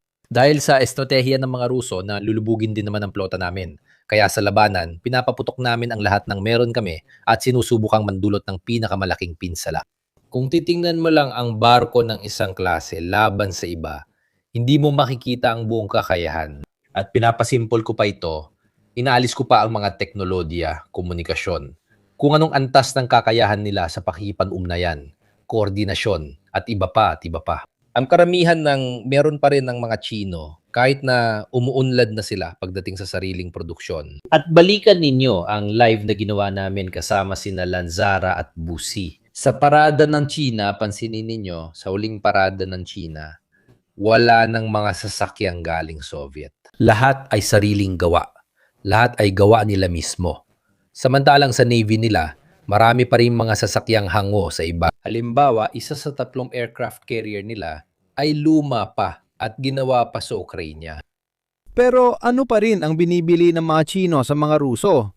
Mga makina ng eroplano, madalas. Sa bagay na yan, mas magaling pa rin ang mga Ruso kaysa sa mga Tsino. Sa tingin ko, yan na lang ang natitirang kalamangan ng mga Ruso. Kalamangan na pansamantala lang. Pakiusap, pakita next slide. Reforma, pamumuhunan, modernisasyon at pagkatapos ay pag-uusapan din natin ang tungkol sa korupsyon. Tulad ng nakikita ninyo, nagbago na ang China at ang mga sandatang lakas ng China. Mula noong ipinahayag ang People's Republic noong 1949, ang People's Liberation Army na hindi isang sangay ng People's Republic of China kundi isang sangay ng Partido Komunista ng China na siyang kumokontrol dito sa pamamagitan ng Central Military Commission. Ibig sabihin, ang People's Republic of China ay walang sariling hukbo. Ang Partido Komunista ng China ang siyang may hukbo. Malakas ang kontrol ng politika sa sandatahang lakas gaya ng ibang bansang komunista. Ayan, nakatun ito sa mga tropang panlupa. Direktang kinokontrol ng General Staff ng Sandatahang Bayan ng Pagpapalaya ang hukbo. Ito ang General Staff ng hukbo. May sarili ring General Staff ang hukbong dagat at hukbong himpapawid. Ang hukbo ang pangunahing kapangyarihan. Napaka-atrasado nila at walang konsepto ng magkasanib na operasyon. Ang hukbong dagat at himpapawid ay tinitingnan lang na sangday ng hukbong lupa. Ang doktrinang Tsino ay nag-evolve sa loob ng mga dekada. Noong dekada 90, nagsimula silang magpakilala ng konsepto ng magkasanib na operasyon. Napagtanto nila kung ano ang nagawa ng mga Amerikano sa digmaan sa Golpo sa Iraq noong unang bahagi ng dekada 90. Doon nagbago ang doktrinang Tsino, pinag-aralan nila ang mga Amerikano at mahusay silang matuto sa iba. Nagkaroon ng malaking pagbabago. Ito ang lumang estruktura para lang magbigay ng ideya. Kung may gusto ng sobrang detalyado na halos kinopya, ito ang estruktura para magbigay ng ideya noong panahon ni Stalin. Nilagay ko lahat ng mga katumbas, ito ay nasa live ng mga purge para makita kung paano halos buong estruktura ng Stavka ng Soviet ay kinopya ng hukbong Tsino. At least hanggang sa huling 5 taon. Marami na silang binabago, halimbawa sa slide mo makikita ang mga bagong command, 'di ba? Ang istruktura ng command na ginawa ayon sa mga Rion at BP ay medyo kahawig ng mga istruktura ng utos ng mga Amerikano. Nababago sila sa aspetong operasyonal. Nananatili pa rin doon ang bahagi ng politika dahil ang bahagi ng administrasyong politikal, ito ay mula pa sa Red Army. Umiiral pa rin, ibig sabihin, politika sa Legal Affairs Commission, Komiteng Sentral. At meron pa rin silang bahagi ng Politburo tulad ng nakikita ninyo na natili ito ng buo. Politburo, Permanenteng Komite, bukod pa rito na kumokontrol sa lahat ng sangay ng hukbo. Bukod pa rito, sila rin ang gumagawa ng mga pangsusuri kung sino ang dapat makapasa at sino ang hindi. Ang mga pangsusuri ay hindi lang sa operasyonal, taktikal at estratehiko, kundi pati rin sa pampulitikang pananaw. Kaya interesante makita na sila ay umunlad. Ang teorya ko sa live tungkol sa mga purge ay na ang modernisasyon ng mga sandatang lakas ay malinaw na sumasalungat sa mga dikta ng politika. Kung gusto mo magkaroon ng isang epektibong hukbo tulad ng nagiging hukbong Tsino at magsagawa ng mga pinagsamang operasyon, kailangan mo magkaroon ng antas ng operatibo, estratehiko at taktikal na kalayahan. Mas mataas kaysa sa tingin ko handang ibigay ng partido. Nagkaroon ng iba't ibang mga pangyayari sa kasaysayan kung saan, sa huli, hindi ko sinasabing may mga rebelyon, pero nagkaroon din ng mga tangkang kudeta. Ngunit sa tuwing sinusubukan ng hukbo na magpakita ng lakas, ibinabalik ito ng partido sa lugar nito. At sa partikular na panahong ito, halos wala ng general ang hukbong Tsino na may karanasan sa digmaan. Darating tayo dyan, darating tayo dyan, darating tayo dyan. Kaya, nakita natin na ang doktrinang Tsino ay umuunlad sa mas pinagsanib na luhika at mas nakatuon sa teknolohiya. Kung tama ako, ang Komisyong Militar Sentral ang nagkokordina ng Estado Mayor para sa iba't ibang sanggay ng sandatahang lakas. Na nakasentro naman sa 5 Theater Command, pinagsanib. Kasama ang dating ikalawang korpo ng artileriya na naging isang autonomong functional na command. Ang Strategic Missile Force na siyang may hawak ng mga intercontinental ballistic missiles na may nuclear warheads. Ang lohikang yan ay ngayon ay lohika na ng pinagsanib na mga sanggay gaya ng sa kanluran sa madaling salita. Sa susunod na slide, may malaking problema. Korupsyon sa sandatahang lakas tulad ng sa iba pang estruktura ng pamahalaang Tsino. Ang bansang ito ay may matinding problema sa korupsyon na alam at tinatanggap ng mga mamamayang Tsino. Bakit pinapayagan ng gobyerno ang korupsyon? Ginagawa nila itong kasangkapan para sa pagpurga. Kung lahat ay corrupt, lahat ay may tinatago, lahat ay pwedeng tanggalin. Ito ang padron ng mga purga na kamakailan lang ginawa ni Xi Jinping. Inalis niya bukod sa iba, ang mga general na may sariling isip, kabilang ang huling opisyal na may karanasan sa labanan na lumaban sa digmaan ng China at Vietnam. Kung tama ako, si Zhang Yuxia ang huli, di ba? Si Zhang Yuxia, tama. Kaya, tinanggal. May isang kasalukuyang naglilingkod na iniimbestigahan. Sa alam naming mula sa China mga pare, kasi hindi naman masyadong transparent doon. Oh, may nahanap akong balita para sa live tungkol sa purge. Sa totoo lang, nalaman ko na yung isa, hindi pala siya tinanggal ni Xi Jinping, kundi ng kabilang grupo. Kaya nag-aalisan sila sa isa't isa para makuha ang kapangyarihan. Pagkatapos dumating si Xi Jinping at dahil nananalo na ang grupo ni Zhang Yuxia, tinanggal ang grupong yon ni Xi Jinping. Hindi rin alam kung magdadagdag pa sila o re-reforma. Sa gayon, siya ang gumaganap ng tungkulin at siya na lang ang natira. Ano nga ulit ang sabi ni Gusanti? May 4 o 5 akong taong sadyang pinananatiling nag-away at hindi magkasundo. Eksakto, ayan, yan ang punto.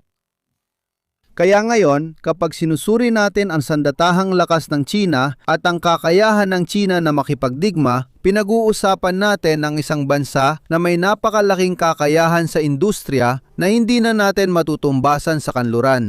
Napakalaking kakayahan sa teknolohiya na hirap tayong tapatan dito sa kanluran, isang demografiya na wasak. Sino ang ipapadala nila sa digmaan? Mga nag-iisang anak? Kaya mas gumagamit na sila ng mga robot, di ba? At isang hukbong sandatahan na pinahihirapan ng nepotismo, korupsyon, kung saan napopromote dahil sa katapatan sa politika kaysa sa kakayahan. At walang karanasan. Kaya ito ang punto. Ano sinasabi ko? Na sa Estados Unidos ay walang korupsyon? Hindi ko sinasabi yon. Na sa Estados Unidos ay walang nepotismo? Hindi ko rin sinasabi yon. Na sa Estados Unidos ay walang promosyon dahil sa katapatan sa politika? Tingnan mo na lang kung sino ang kalihim ng digmaan na yon. Kaya masasabi natin na ang kasalukuyang liderato ng Estados Unidos ay nagsasabing gusto nilang labanan ng China pero para silang nagsasayang lang ng oras. Kumbaga, iyan ang bagay na malinaw na malinaw. Malinaw na sa China, lahat ng ito ay may ibang antas. Isang antas na Tsino. Totoo rin na may kakayahan kang industrial at produktibo, inuulit ko na hindi na kayang tapatan ng kanluran. Hindi na natin sila mahahabol. Kailangang pugutan ito ng ulo. Ayan. Pero dapat din nating sabihin na ang karanasan ng Estados Unidos sa labanan ay wala ang China. Sana hindi na nila maranasan yon. Ito ang totoong punto. Sa kabilang banda, bukas ang kompetisyon pagdating sa teknolohiya. Dito ako magpaparaya ng maayos sa harap mo at ni Marco Busi. Pero bibigyan ko kayo ng ilang bagay na mapag-iisipan. Ang China ay sinabi natin ang China ay isang bansang komunista. Oo, ayon sa konstitusyon. Oo, mayroon pa rin silang mga 5 taong plano. Ang bagay na nagtatakda sa komunismo ay ang pag-aari ng estado, publiko o kolektibo ng mga paraan ng produksyon. Ngayon, pwede ka nang magmay-ari ng lupa at gusali sa tingin ko. Pati na rin ng mga pabrika, kaya halos ganap na natapos ang privatisasyon ng mga kagamitan sa produksyon. Kaya ang transisyon patungo sa isang kapitalistang bansa de jure, bukod pa sa de facto, ay nasa napaka-abanteng yugto na. May partido komunista na may pangunahing kapangyarihan sa pamahalaan ayon sa konstitusyon ng Republikang Bayan ng China. May 8 legal na partido, kabilang ang ilang maliliit na partido. 7 ay mga papet, ganap na walang silbi. Ang Partido Komunista ang may pangunahing kapangyarihan. Ito ay isang partido komunista ayon sa kanilang batas at sa tingin ko, pati na rin sa konstitusyon ng Republikang Bayan ng China. Tumutukoy ito sa kaisipan ni Marx, sa Marxismo-Leninismo, kay Mao Zedong, kay Deng Xiaoping at pagkatapos kay Xi Jinping na siyang sentro ng partido. Kung iikot kayo sa China, hindi ba kayo makakakita ng libro ni Mao? Pumunta ako sa isang bookstore sa Shanghai na may mga librong banyaga. May isang libro ni Mao na tula, pero narito ang sulok ni Xi Jinping. Pumunta ako sa Shanghai sa gusaling pinagmulan ng Partido Komunista ng China at nagbebenta sila ng mga libro ni Xi Jinping. Baka may libro rin doon ni Mao. Pero maliit na sulok lang. Bawat leader sinusubukan, may ganitong kulto ng personalidad na naipapasa sa susunod. Ang tunay na ideolohiya, mga Gino, ay hindi komunismo o sosyalismo na may katangiyang Chino. na siyang termino na ginagamit nila at para sa akin ay mas interesante.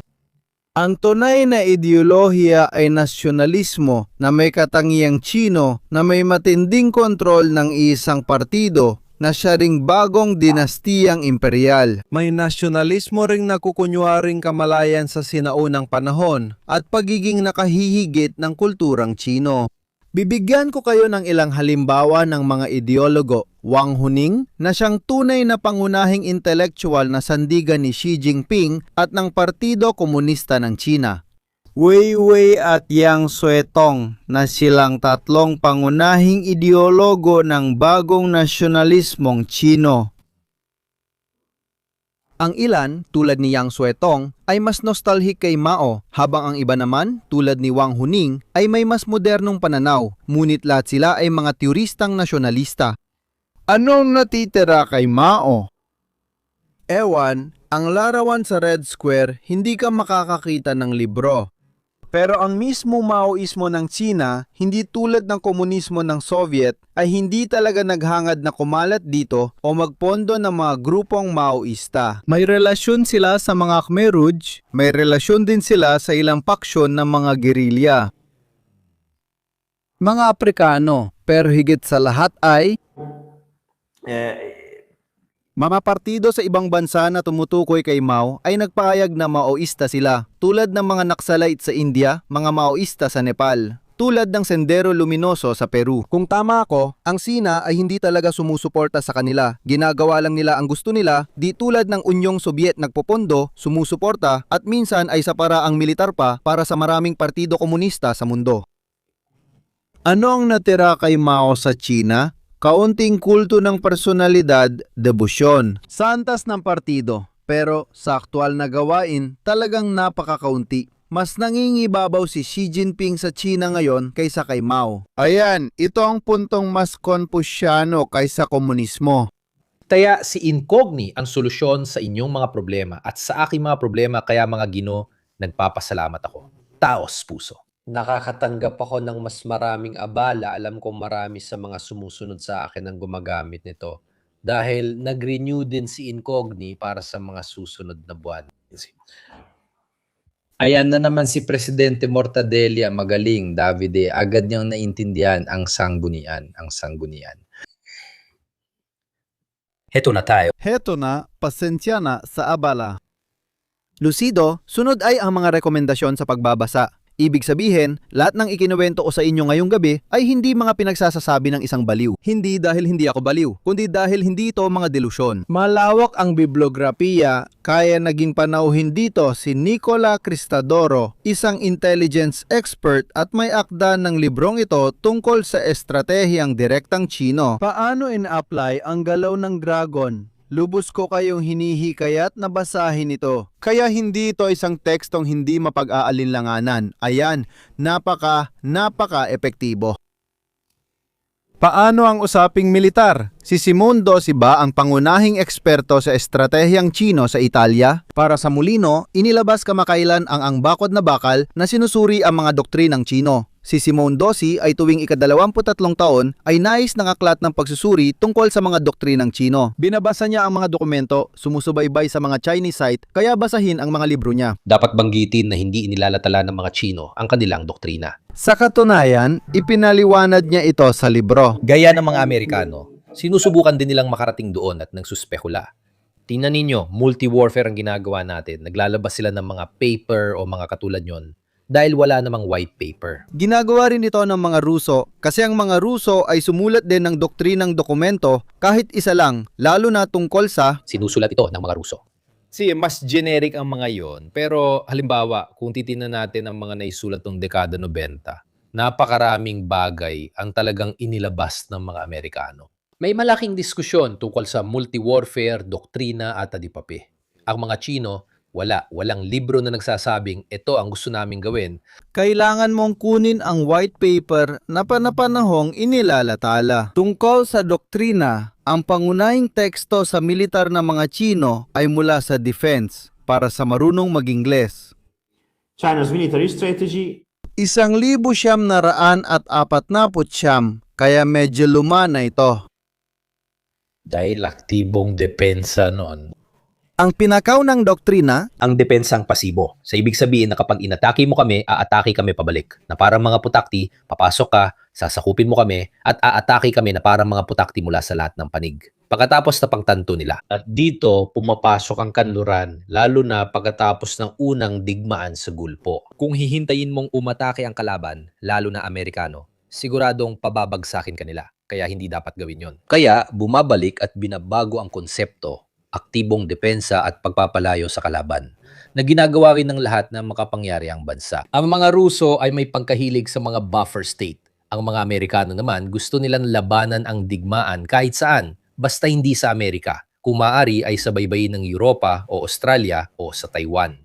Ilayo ito, sa halip, ang konsepto nila ay aktibong depensa. Para sa akin, ang bagay na talagang kapansin-pansin, lalo na kapag tinitingnan ang nangyayari sa China nitong huling 20 taon, ay natutunan nila halos lahat ng aral mula sa Hapon. Kung titingnan mo ang panahon kung kailan nagsimulang maging industrialisado ang Hapon at nagsimulang hamunin ang Rusya. Pagkatapos, ang mga kanluranin at ang mga nakakalimot sa sariling tradisyon ay ina-adapt ang pananamit ng mga taga-kanluran. Kahit hindi maganda ang pelikula, ang Huling Samurai ay parang kalokohan lang, kahit bahagyang hango. Pero may mga bahagi naman na makatotohanan tulad ng hindi mo na pwedeng mag-ayos ng buhok na parang samurai at iba pa. Pagkatapos, unti-unti silang naging kalmado dahil napagtanto nila na hindi mo naman kailangan magsuot ng Amerikana at kurbata para magawa ang mga bagay. Ayos lang, maaari mo ring alalahanin ng iyong kultura. Hindi nagkataon lang na nung ikalawang digmaang pandigdig, gumawa sila ng mahigit 3 milyong katana. Dahil nanatili ang kulturang iyon kahit tinanggal na nila ang pangdadala ng espada noong dekada 20 at dekada 30 para lang magbigay ng ideya. Kaya nagbago na ang mga bagay. Kung susuriin mo ang pagyusbong ng militarismo at pag-unlad ng ekonomiya ng Hapon, pati industriya, kahawig ito ng kwento ng China. Sa katunayan, ano nga ba yon? Ang ideya ng mga Hapones. Layunin nitong lumikha ng isang saklaw ng sama-samang kasaganaan at palawakin ang impluwensya nila sa buong paligid ng Hapon para labanan ang posibleng kalaban ng mas malayo sa sariling bayan hanggat maaari. Sa huli, kapag pare-pareho ang mga pagpipilian, nauuwi ka rin sa isang konklusyon kung kailangan mong bumuo ng isang puwersang militar, hukbong dagat at iba pa. Kaya ito ang konsepto ng aktibong depensa. Nang nakita ko ang mga linya, hindi lang yung kilalang 13 guhit, 1,000 at 110, depende pa sa dokumento. Pati yung pangalawang linya na target ng mga Hapones, halos kapareho rin ng mga dati nilang gustong abutin. Kaunti, isang. Kaya ang ibig sabihin ng aktibong depensa nito ay isang depensa na mas malayo sa mismong bayan. Hindi lang baybayin sa pagitan ng Sina at Taiwan ang usapan, kundi pati pang-abot lampas Taiwan. Maging ang magsimulang lumapit sa Guam ay isang konsepto dahil internasyonal na tubig yon. Sino ang pipigil sa akin maglagay doon ng puwersa? Ako. tama. Tungkol dito, tinutukoy ko ang isang librong isinulat ng dalawa kong kaibigan, Ang Hamon ng Pasipiko na isang libro talaga. Oo, sige, tinatanggap na. Sige, isama na rin natin ito, ilang infografiko, isang maliit na booklet, yung mga maikli lang, walang kinalaman. Ito lang ang tumatalakay sa temang ito. Ayan, kaya medyo, sabi nga natin sa Italiano, ito ang pangunahing sangguniang aklat. Ngayon, hindi na biro para sa mga tulad ni Lanzara na mahilig at nakakaramdam ng sexual na pananabik. Para sa mga technical na detalye ng mga eroplano, nandyan lahat ng libro ng Aerion. Ito ay tungkol sa J-20, tungkol sa stealth na fighter jet. May mga mula rin sa IPEA Publishing, pero napapansin kong pabawas na ang kanilang nilalatala. Dati, gumawa sila ng magagandang bagay. Sa itaas, Flashpoint China, na may pagsusuri ng lahat ng distritong militar, mga eroplano, at tinatantya pa ang bilang ng mga ito. Kasama rin dito ang mga Sukhoi na inangkat, ginawa sa China sa lisensya o kinopya. Napakagandang publishing house iyon, pero bihira maglabas ng gawa. Hindi ko rin alam kung aktibo pa siya o tumigil na ilang taon nang nakalipas. Sa ngayon, Alien Publishing ang pangunahing pamantayan sa kalidad at tuloy-tuloy na produksyon. Sa mga usaping militar, mamaya na natin pag-usapan. Narito ang kasaysayang Chino para sa mga nagbabasa ng Pranses. Meron tayong Etienne Balas, ang makalangit na burokrasya, pananaliksik tungkol sa ekonomiya at lipunan ng tradisyonal na China. Napakagaling na sinologo, marahil ang pinakadakilang sinologo ng dakilang paaralang sinolohikal ng Pransya na nagluwal kina Marcel Granet na gumawa ng mga pambihirang bagay. Si Etienne Bala sa aspeto ng ekonomiya at sosyolohiya, marahil ang pinakamahalaga na inilathala ng Il Molino. Bumabalik tayo kay Confucio na nagpapaliwanag kung paano nagkaroon ng muling pagpapahalaga kay Confucio na halos ipinagbawal noong panahon ng Rebolusyong Kultural. Ngayon kay Mao sa isang punto, ano ang nangyari? Nagsimula ang tensyon at nagkaroon siya ng mas malaking kapangyarihan sa kanyang mga kamay, pinalayas ang mga tagapayo mula sa Soviet, ang kilalang Sino-Soviet split, kaya nagkaroon ng alitan kay Khrushchev. Kailangan nating mag-industrialisa, dakilang paglukso pasulong. Malinaw, pinapatay niya ang mito ni Stalin at nidilihan naman ni Mao ang sarili niyang kulto ng personalidad. Tama, dakilang paglukso pasulong. Lahat ay titira sa komuna, magtatanim at gagawa ng bakal gamit ang kalat-kalat at di-epesyenteng pabrika. Lipulin natin ang mga Maya para hindi nila kainin ang mga uri ng trigo.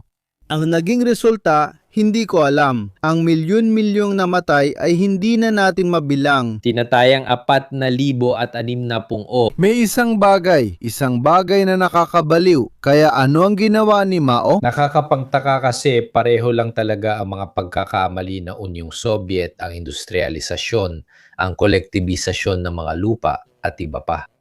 Tapos sila, mas pinahirapan pa nilang iba tulad ng Ukraine, pero pati na rin sa ibang lugar, pati sa loob ng bansa. Kaya interesante ring makita na inuulit nila mismo ang parehong mga pagkakamali na may eksaktong parehong mga resulta. Sinasabihan siya ng mga tagapayo ni Khrushchev, huwag gawin yon dahil nadaanan na nila. Pero pinalayas niya sila. Anong ginawa niya? Nag-autokritika si Mao at inilunsad ang Rebolusyong Kultural, ginamit ang mga kabataang bagong kasapi ng partido at pinurga ang matatandang kritiko niya at pinatatag ang kapangyarihan niya kasama ang mga pulang gwardiya. Bumulusok ang China sa kaguluhang parangdigmaang sibil na natapos lang na mamatay si Mao. Nawala ang ilang taon ng kasaysayan ng China kumpara sa ibang bansa, kaya kinailang ang buksan at gawing moderno ni Deng Xiaoping ang bansa. Si Confucio na itinabi ng Rebolusyong Kultural. Pagkatapos ay ibabalik siya at irerehabilitate. At ipinaliwanag ng librong ito ang buong pangyayari. Para sa akin, pagdating sa pag-unawa at kasaysayan ng China, walang hihigit sa mga libro ni Jean Selye, Atlas ng mga Tao ng Asya. Isa itong maikling gabay, nagbibigay ng magandang buod, mahigpit at eksakto. Walang katalo sa librong ito, dalawang pagninilay tungkol sa makabagong China, dalawang nakakapagpalinaw na libro tungkol sa pananaw ng China sa Estados Unidos. Ito ang pananaw ng Amerika sa relasyon ng pagmamahal at galit ng China at Estados Unidos. Isang pambihirang libro ito, napakadaling basahin dahil napakaganda ng pagkakasulat. Saludo ako sa may akda na hindi ko pa kilala. Talagang kamangha-mangha ang librong ito. Basahin ninyo. Paano nagbukas ang Sina noong dekada 80? Paano nila tinanggap ang kulturang Amerikano at ano ang sumunod? Pagkatapos, ang pagbubukas na ito ay halos nalilang dahil naramdaman ng mga Chino na niloko sila ng mga Amerikano. Gusto na naming magbukas sa inyo, pero ngayon, kayo pa ang nagtataboy sa amin? Kasama rin ang pagbabalik ng nasyonalismong Chino sa librong isinulat ng isang historiador na Chino, Kaya Pananaw ng Chino tungkol sa China, Rise and Fall of Imperial China, Social Origin of State Development. Ang tesis ng librong ito ay napakaliwanag. Ang kasaysayan ng China ay parang mayayayamang monghe, mahirap na kumbento, mahihirap na monghe, mayamang kumbento. Kung may malakas kang emperador at sentral na kapangyarihan, nadudurog ang burgesya, aristokrasya at lokal na autonomiya. Malakas ang estado ng China, ngunit naghihirap ang lipunang sibil at inihahasik nito ang mga binhi ng susunod na pagkakawatak-watak. Isa itong kritisismo kay Xi Jinping at isang papuri para kay Deng Xiaoping. Bawasan mo ang kapangyarihang sentral. Payabungin mo ang isang burgesya, isang aristokrasya, isang uring mangangalakal, palaguin mo ang kalakalan, ang lipo ng sibil, hindi ba? Pero sa China, mayroong mito na malakas na pamahalaan. Dahil ang ideya ni Xi Jinping ay, nagawa natin ang mga dakilang bagay nung panahon ni Qin Shi Huang. Siya na nagpaalis sa mga Mongol at mga Han, pasensya na, nagpagawa ng dakilang pader, ang mga emperador na Ming na nagpaalis sa mga Mongol, si Mao na nagpaalis sa mga Hapones. Kaya ang pagpapaalis sa mga dayuhang mananakop ay ginagawa ng isang malakas na hari o emperador, iyon ang kailangan ng China. Hindi naman sa wala tayong mito ng malakas na leader dito sa Europa. That's it. Salamat. Maghahari ang China sa ika-21 siglo pero pipigilan ito ng sarili nitong kahinaan. Kung alam ko lang, sasabihin ko sa'yo. Pero kailangan pa kitang patayin pagkatapos. Mahirap ang tanong na yan. Wala akong ideya. Baka hindi naman magkasalungat ang dalawang bagay na yan. Maaring maging pinakamahalagang bansa ang China sa ika-21 siglo, ngunit hindi ito magiging ganap na nanggingibabaw at mapanupil tulad ng Amerika dahil sa mga panloob nitong kahinaan. Malay natin, baka hindi rin magkasalungat ang dalawang bagay na yan. Sige, gusto ko sabihin, kung hindi magkakamali ang China na makipagdigma, malamang siya ang magiging pangunahing sibilisasyon sa mundo kung hindi niya gagawin ang pagkakamaling yon. Meron na siyang lahat para sa kapangyarihan kahit hindi niya kailangang gamitin ito. Sa pananaw ng kilos, sila ang may pinakamalaking ekonomiya, pinakamalaking industrialisasyon, mahusay nilang ginagamit ang soft power at wala silang problemadong kasaysayan sa karamihan ng mundo. Siguro wag mo lang itanong yan sa mga Indian at sa Tibet. Pero sa iba pang bahagi ng mundo, wala namang problema. Kaya para sa kanila, sapat nang wag magsimula ng digmaan o ulitin ang pagkakamali ng mga industrialisado at militarisadong bansa na magsimula ng digmaan dahil malaking sakuna ito para sa bansang ito. Sa kasamaang palad, sinasabi ng 4,000 taong kasaysayang militar na doon palagi nauuwi. Umasa ako sa karunungan ng mga Tsino dahil sa totoo lang, sa gulong ito na kinakaharap natin itong huling 4 o 5 taon, ang tanging pinakamakatwiran at may sentido komun ay ang mga Tsino. Sì. Hanggang ngayon, di pa rin nila naisip ang kalokohan ng digmaan at paggawa ng gulo sa buong mundo. Sabi ng isang komentarista, sa libu-libong taon ng kanilang kasaysayan, hindi nila sinubukang lampasan ang kanilang geographical na saklaw o magsagawa ng kolonyal na ekspedisyon. Ano ba ang sakop ng geographical na saklaw na iyon? Sino ang nagtatakda nito? Geographical na saklaw? Hindi. Pati ang China ay nagkaroon din ng sarili nitong mga ekspansyon. Nakita natin ito dati mula sa 2 ilog, unti-unting lumalawak at iba pa. Lalo na dahil napakalaki ang kontinente. Sino ang nagdedesisyon sa geographical na lugar? Ang Diyos ba ang nagtalaga nito sa bawat isa? Hindi ganoon ang sistema. Subukan mong itanong yan sa mga Turko ng Turkistan at sa mga Chino. Pero dahan-dahan lang, ayokong magpakita ng xenophobia. Umasa ako sa karunungan ng mga Chino tulad ni Mirko at naniniwalang dapat igalang ang kanilang 1,000 taong sibilisasyon. Faccia valere in modo positivo. Ayoko namang i-idealize lahat ng hindi kanluranin o gawing masama agad ang mga puting kanluranin, kolonyalista at sabihing ang iba ay laging mabuti. Ibig kong sabihin, ayaw kong gawin yon? Hindi rin naman. Parang teorya lang, di ba? Madaling sabihing mananatiling kasto ang mga madre sa kumbento. Pero iba na pag may disco. Ganon din ang usapan dito. Tingnan natin kung kapag may malaking hukbo at navy sila, madali pa rin magtimpe o gagamitin na nila ito. Dahil ang tendency ay gamitin ito kahit kapalit ng kasaysayan na meron ka. Ibig sabihin, hindi dapat gawin. Ayokong maging xenophobic, xenophilic o misocynic. Gusto ko lang magbigay ng pinaka-objetibong pananaw na posible. Ibibigay ko ang sources tapos ibabahagi ang slides. Ngayon, tinatawag ko si Mirko, sana nanonood si Giovanni Ciaccini. Sinabihan ko siyang manood dahil may bahagi akong pangsine, Lanzara, may fetish sa mga eroplano. Cinephile ako. Para kay Profesora Maria Di Cardelli, paano natin titingnan ang China sa mundo? Ano ang ine-export ng China bilang produktong kultural? Pagkain ba? At ang pelikula? Gustong-gusto ko ang pagkain Chino. Kahit isang beses sa isang linggo, pumupunta ako sa kainan ng Chino. Ito ang paboritong uri ng pagkain. Talagang napakaiba-iba at sa tingin ko ay masustansya rin. Sinusunog ang tinapay, ibig sabihin ay mantika. Malinaw na ang malalaking kultura ay nandudulot na masasarap na lutuin. Kaya pagkatapos ay may masarap at iba't ibang lutuing regional, mataas na lutuing pangkorte at pambihirang lutuing pangmasa. Ang pelikula, isa pang mahalagang produkto ay ang pelikula. Kaya ang pelikulang Chino ay mapapanood natin para maintindihan ang kasaysayan at sibilisasyong iyon. Gusto ko lang kunin ang isa pang 10 minuto ninyo.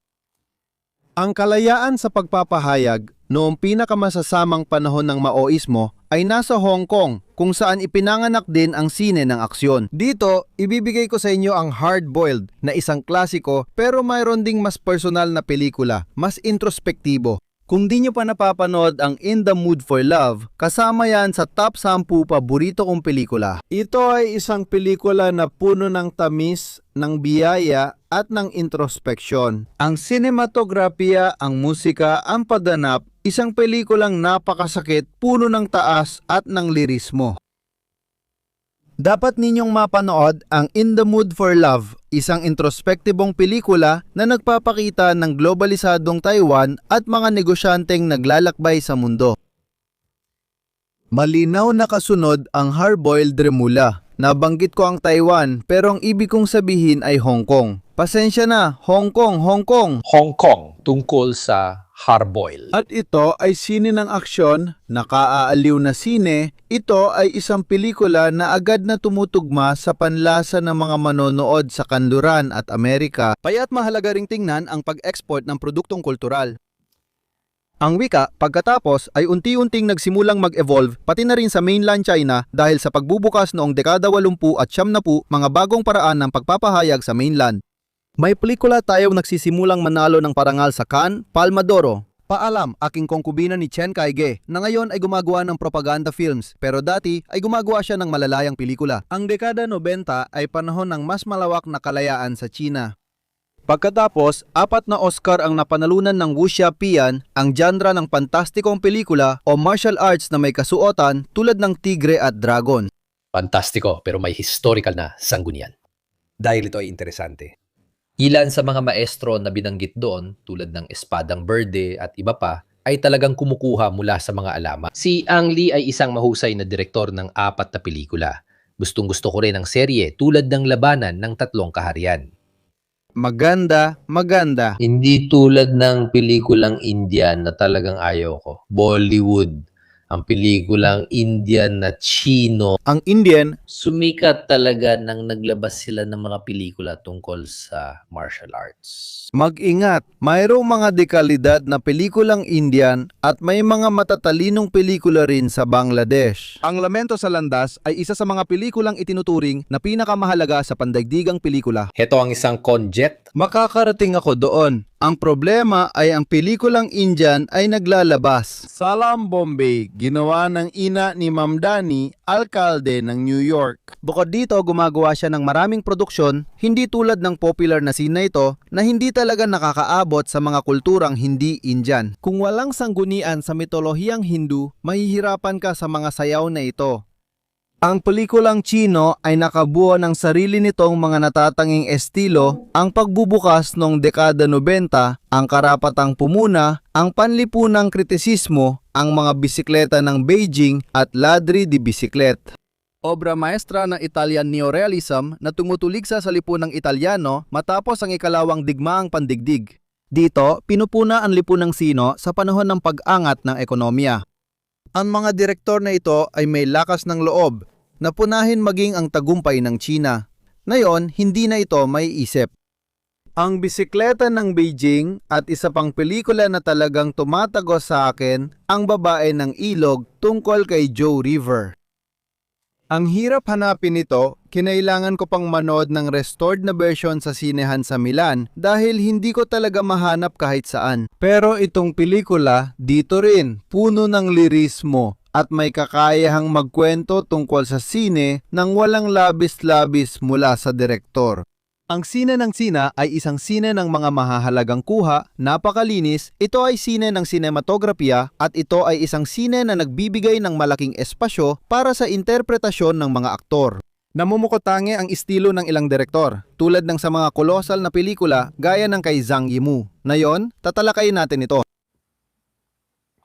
Dahil mayroon ding pelikulang propaganda na hero ang kolosal. Si Zhang Yimou na isang direktor na napaka-dynamic ay isang direktor na talagang nagpapakita ng kanyang tatak sa kanyang mga gawa at malaki ang paggamit ng kulay. Malalawak na kuha. Ang gobyerno ang nagpapahiram sa kanya ng sundalo bilang extra tulad ng ginawa ni Stalin kay Eisenstein. Tinawag siyang Chinese Eisenstein at naging direktor ng palabas sa 2006 Beijing Olympics. Kaya ito ay isang pelikulang nakakabaliw, sobrang nakakatawa, enggrande, makapangyarihan, napakalaki, napakalawak. Malalaking labanan, syempre, laging eksaherado ang martial arts, ang gubat ng mga lumilipad na punyal. Tama, panahon ni Zhang Yimou. Eksakto, pero ang hero ay isang pelikula ng propaganda. Ipinagdiriwang ang estado, isang dakilang kaharian ng mga dakilang batas. Kaya ganoon. Quindi Propaganda na may malaking halaga, Na may kaugnayan din sa kahihiyan ng mga Chino. tamang-kama, baduy na propaganda. Heto ang labanan sa lawa ng Tianjin. Para sa akin, hindi mo mapapanood ang pelikula tungkol sa digmaan sa Korea na tama ang historical accuracy parang si Mickey Mouse sa digmaan sa Crimea at Korea. Tungkol ito sa mga Hapones, kung saan makikita mong pinapatay ng mga Chino ang mga Hapones na parang Rambo sa hotshot. O mga ganong bagay, Parang Chino na pumatay ng 700 Hapones kahit alam natin ang totoong nangyari. kung propaganda lang din, ayan, na yon talagang may propaganda. Ang pinakagarapal ay yung Rambo ng China, si Wolf Warrior. Sa pananaw naman ng pero, Sandali, papalampasin ko ang isang tao. Sa pelikulang yon, nandun si Scott Adkins.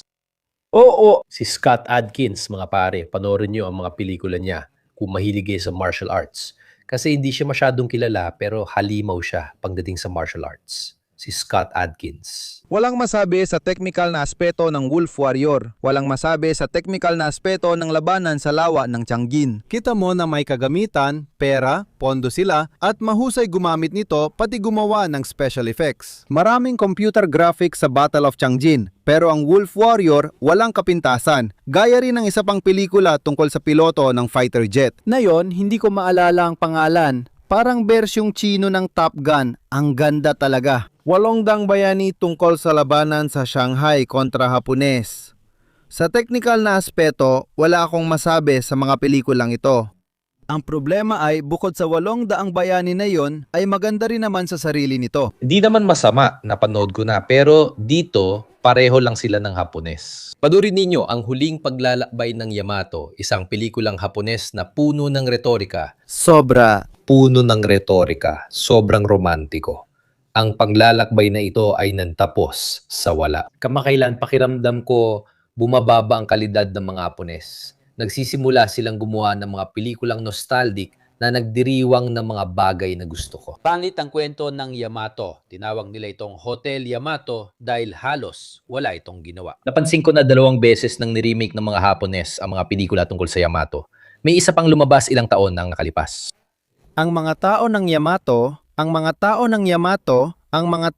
Yamato kung saan ipinagdiriwang ang sakripisyo ng hindi.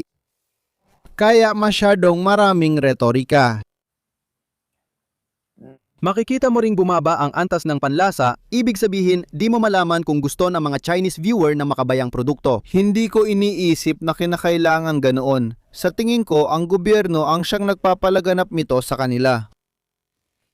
At bumababa ang antas ng sining. Kasi kailangan talaga sabihin, Jet Li, hero. Pero kung titingnan mo ang gubat ng mga patalim, kahit sa paningin lang, napakaganda na. At saka may malalalim din itong mga konsepto sa loob.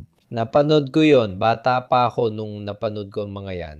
Matagal na rin ang mga yan at natatandaan ko pa. Walang epekto ang kalidad ng tsaa kapag maganda ang mood mo. Oo.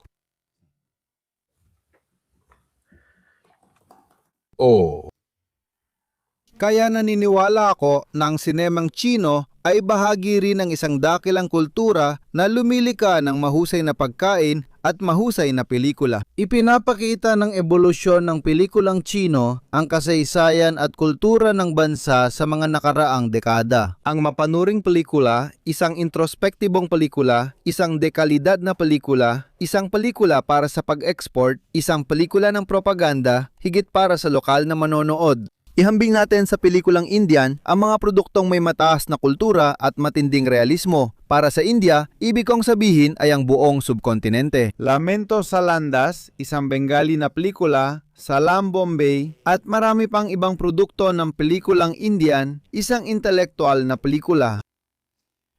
At pagkatapos ay meron kang napakaraming pelikula sa mga lokal na wika, sa Tamil at Ebopea. Pinakamalaking industriya ng pelikula ito sa mundo. Pero gumagawa ng mga bagay na bihirang tanggapin sa labas ng subkontinente maliban sa ilang pamilihan sa Aprika. Narito ang mga kwentong romantiko, mga soap opera, talagang mahirap.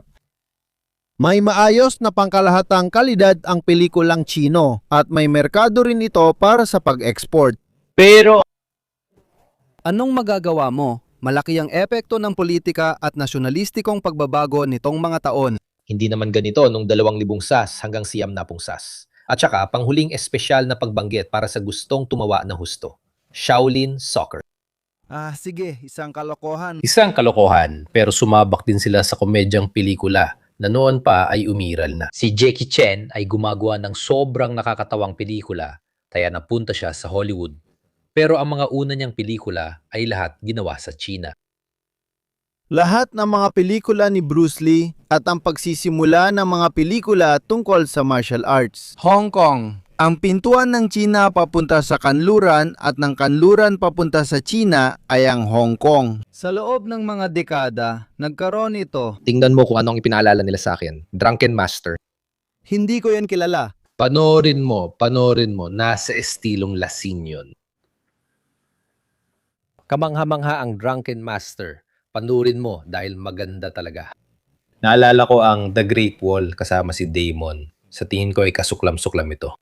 Pero ito ay isang pagtatangka na dalhin si Sang Yimou, kung hindi ako nagkakamali, sa Hollywood para gumawa. Naalala niyo ba ang The Millionaire, yung pelikulang Indian na nanalo ng Oscar? Isang pelikulang pampaluha, isang kwentong nakakaiyak, isang istoryang pampaluha. Ang ideya ay pagsamahin natin ang Hollywood at Bollywood, 'di ba? Gumawa tayo ng kwentong may masayang wakas at nakakaiyak na gusto ng mga Amerikano, dagdagan ng India na sayaw at aktor na Ingles magsalita at gumawa ng tulay sa negosyo ng dalawang mundo. Papagwagihin natin sila ng Oscar. Tandaan, ang Oscar ay pinipili ng major studios para sa komersyal na layunin. Ayan, kontrobersya sa pelikula, pero gusto kong sabihin na natili itong parang sugat. Pinasikat niya si Patel bilang aktor na ngayon ay bida, producer, gumawa ng pelikula Monkey Man, pati na rin sa martial arts. Aksyon sa India. Pero kung titingnan ang merkado sa kanluran, si Patel bilang aktor, sinusubukan niyang magsilbing tulay sa pagitan ng industriya ng India at ng industriya sa kanluran na may halong tagumpay at kabiguan. Hindi siya masama pero hindi ko siya masyadong gusto. Para sa akin, okay lang siya. Expressive, may itsurang parang kawawang aso kahit anong role. Siguro halata namang hindi ako fan. Sa tingin ko, ang pelikulang Chino ay nasa pinakamataas na antas ng lirismo. Maging sa mahusay na propagandang hero, maging sa Suzhou River o In the Mood for Love na para sa akin ay mga obra maestra ng pandaigdigang pelikula. Hindi lang ito tungkol sa pelikulang Chino dahil para sa akin, ang pelikula ay universal na wika at kapag may obra maestra, tunay itong obra maestra. Dahil ang Walo e Mezzo ni Fellini ay isang obra maestra, anuman ang kulturang kinabibilangan nito, o ang Shining ni Kubrick ay isang ganap na obra maestra, isang leksyon sa pelikula, anuman ang kulturang kinabibilangan nito. Ang pelikulang Chino ay ilang beses nangarating ang mga rurok na yon. Mga Ginoo, masasabi kong nasabi na natin ang lahat ukol sa munting pambungad na ito sa mga kasalukuyang usapin sa China. Agay ng nakikita natin, kamakailan ay nagmamasid ang Sina, nagmamanman, ang mga B2 spirit. Sinusubukan nilang gumamit ng mga osint na teknik sa pagtipon ng datos para subaybayan ng ilang mga pangyayari. Pero hindi sila masyadong nagsasalita tungkol sa mga kaganapan sa mundo. Magkikita tayo ngayong linggo para sa update, maliban na lang kung magising si Trump bukas na masama ang gising at biglang may gawin na di natin alam. Ukraine. Isa pang live tungkol sa artificial intelligence ngayon ay tungkol sa paggamit nito sa pagtipon ng datos para sa OSINT na pananaliksik at iba pa. Nagtatrabaho kami sa isang live tungkol sa Mexico kay Combati mismo at BP. Dahil doon, maraming koneksyon ng China, fentanyl at Amerika. Kaya marami talagang nangyayari doon. Lubos akong nagpapasalamat sa presidente na kahit linggo ay nagbibigay ng oras para sa mga ganitong bagay. Salamat sa inyong lahat. Magandang linggo at magandang gabi. Paalam mga kaibigan. Magandang gabi sa lahat.